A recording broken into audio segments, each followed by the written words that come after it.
J'ai eu dans ma pharmacie la semaine dernière quelqu'un qui est arrivé en me disant qu'il avait une épine calcanéenne. Je me suis dit, une épine calcanéenne, comment vous connaissez ce mot-là? Parce que quand même, ce n'est pas un nom usité dans le langage, on va dire, commun. Et en fait, il n'avait pas du tout une épine calcanéenne, il avait une mycose. Donc vous voyez le bazar.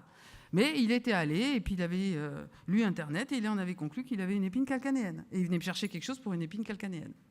Donc il faut maintenant qu'on se méfie terriblement, reposer des questions aux personnes qui viennent en disant, bon, est-ce que c'est bien de ça? Et qu'on fasse reformuler, parce qu'assez souvent, c'est assez curieux. L'autre changement manifeste, c'est le sens de l'histoire, c'est le sens du vent actuellement. Le patient veut du naturel aussi, ne l'oublions pas.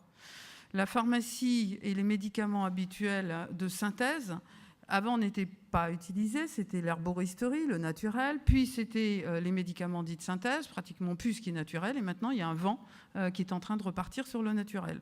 Et j'aurais tendance à dire, si le patient veut du bio, du vert et de la chlorophylle, eh ben donnons-lui aussi du bio, du vert et de la chlorophylle.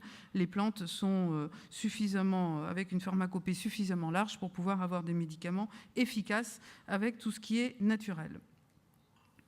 Donc voilà en gros, si vous voulez, ce qui change et que je voulais souligner. Et je terminerai évidemment par la crise financière que nous vivons. Elle a été évoquée à de multiples reprises, je ne vais pas m'étendre bien sûr, je n'ai pas besoin de m'étendre, mais elle est très conséquente bien sûr pour les pharmaciens.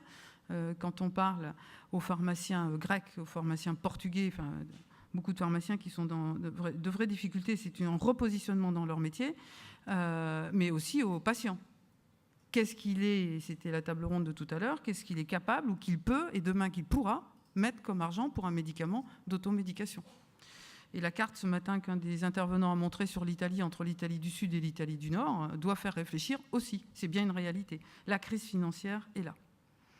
Donc je terminerai ma présentation par en fait, qu'est-ce que nous, on veut, pharmaciens d'officine au niveau du produit, et qu'est-ce que nous, on doit faire, peut-être même assurément, pour s'améliorer.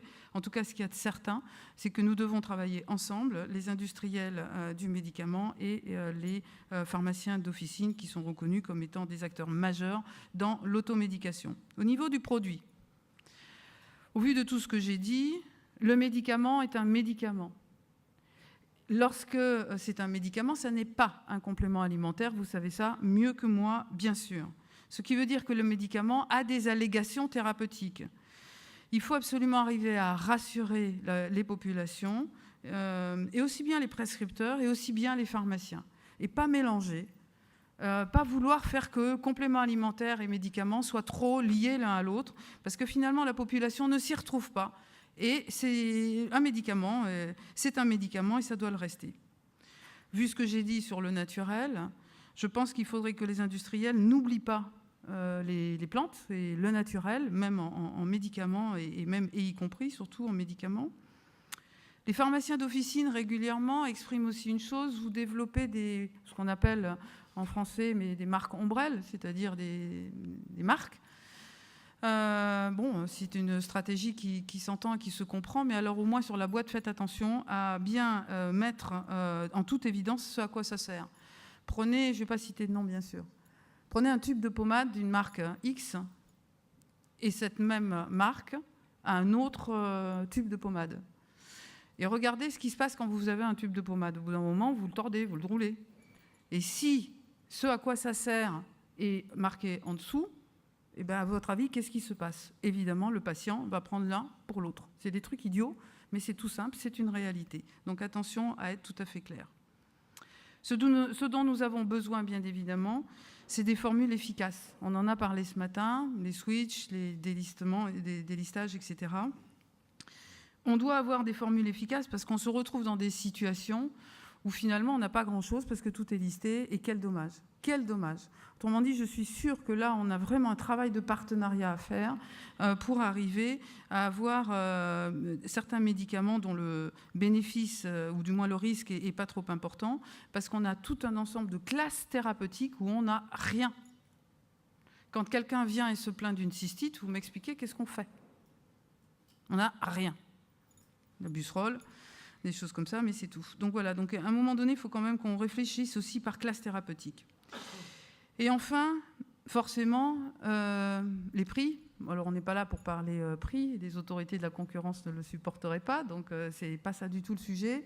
Mais attention aussi à avoir des prix qui soient tout à fait raisonnables. Ça vaut tout autant pour le pharmacien d'officine, bien évidemment, qui doit lui aussi avoir ce point-là. Alors en regard de tout ce que l'on attend de l'industriel, le pharmacien. Le pharmacien, il a progressé à l'évidence. La Belgique, la France, l'Allemagne, pour ne citer que cela, ont été secoués récemment par des histoires d'enquêtes de consommateurs. C'est normal qu'il y ait des enquêtes de consommateurs. Il ne faut absolument pas aller contre. Là où on peut des fois se fâcher sérieusement, c'est quand la méthode utilisée fait qu'on veut tout faire pour piéger une profession. Ce qui est parfois le cas. Mais en tout cas, ça secoue une profession de voir des mauvais résultats. Et finalement, c'est bien, c'est aussi une rupture dans le raisonnement. Mais je voudrais aussi là illustrer un peu mes propos. Il ne faut pas jeter la pierre non plus aux pharmaciens d'officine. Parce que le patient, parce que justement, il veut plus d'autonomie, et il a plus d'autonomie, bien évidemment. Allez donc expliquer à quelqu'un qui manipule très bien du paracétamol, par exemple, sans parler de nom de marque, et que vous lui ressortez toute l'explication. Il vous envoie promener en disant « mais non, je sais bien, pas besoin ». Et des fois, on vous envoie promener avec virulence. Allez demander à une femme qui a pris une boîte d'ibuprofène en libre service, ou peu importe d'ailleurs, qui vous... Et demandez-lui, est-ce que vous êtes enceinte? Vous allez voir ce que vous allez vous recevoir comme réponse. Qu'est-ce que ça peut vous faire? Ça ne vous regarde pas, enfin ce genre de choses. Donc voilà, donc il faut avoir une précaution. Donc de toute façon, il faut qu'on apprenne à mieux communiquer. C'est un travail, c'est pas si évident que ça. En tout cas, pour le pharmacien, il ne doit non plus pas dévaluer ce médicament, justement, puisque vous faites des médicaments qui sont des médicaments, le pharmacien doit aussi le considérer comme un médicament et assurément donner toutes les recommandations, tous les conseils et tout ce qu'il faut. Et de plus en plus de pays, d'ailleurs, se dirigent en matière de qualité. Je pense à la Suisse, par exemple, ils ont des cercles de qualité. En Allemagne, il y a des clients mystères. En France, on a fait des recommandations. Enfin bon, bref, tous les pays ont des systèmes pour pousser sur la qualité.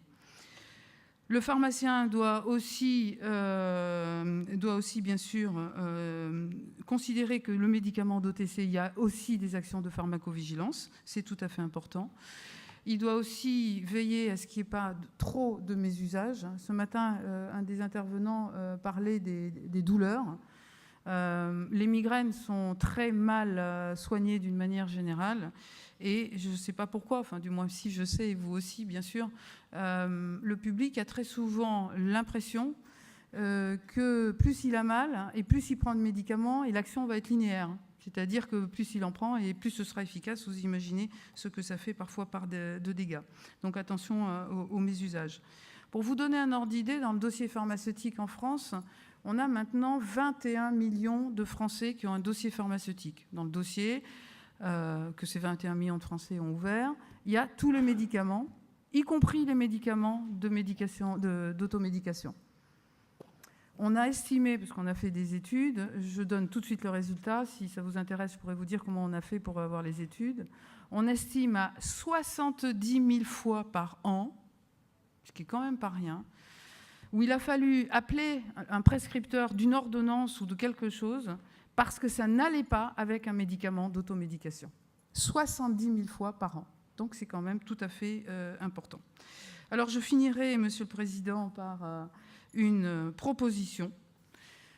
Je crois, sauf erreur de ma part, que le dernier papier, le charte de recommandation entre l'AESGP et le GPUE doit remonter à 2004. C'est trop. C'est beaucoup trop. Vu comme les choses sont en train d'évoluer, de changer, je propose que nous nous unissions pour revoir cette charte et ces recommandations et qu'on puisse avancer ensemble sur ces points-là. Je vous remercie.